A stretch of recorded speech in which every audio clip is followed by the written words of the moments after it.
નમસ્કાર મિત્રો, અત્યારે આપણે જે ઊભા છીએ સાયલા તાલુકાના ઈશ્વરિયા ગામે.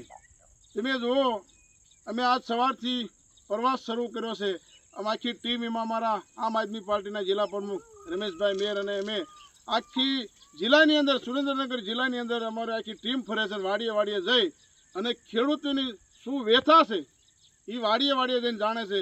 લગર તો અમને આવડે છે, અમે બધાને ખેડૂતોને ફોન કરીને પૂછી શકીએ કે તમારે શું છે, પણ નહીં.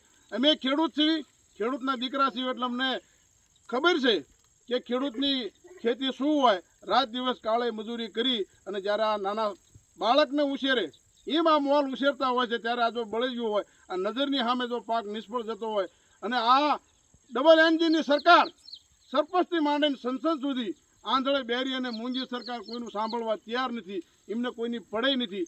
પણ અમે કહેવા માંગીએ છીએ કે આ તમારો જે તમારા પગાર લ્યો છો ને, એ આ ખેડૂતના ટેક્સના પૈસાનો પગાર લ્યો છો, ત્યારે તમારી સરકારની નૈતિક જવાબદારી બને છે કે ખેડૂતોને શું તકલીફ છે એને વાડીએ વાડીએ જઈ તમારી પાસે એવા હજારો કાર્યકર્તાઓ છે, હજારો નોકરિયાત છે, અમારા ટેક્સના પૈસા લઈને જલસા કરે છે. તો એ વાડીએ વાડીએ આવી તમે વિચાર તો કરો. આ જે આ મહિલાઓ જે ઊભા છે, તમે જો નાના નાના છોકરા તેડું, હવે આ બાળ બચ્ચાનું શું, આનું કોણ?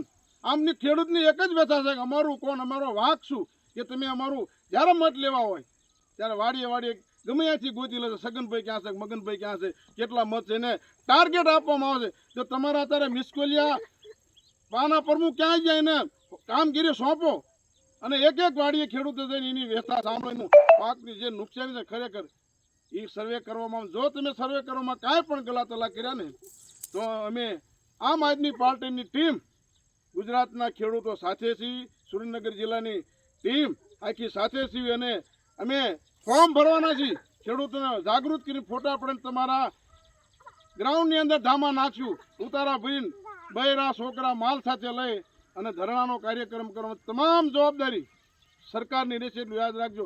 જય જવાન, જય કિસાન.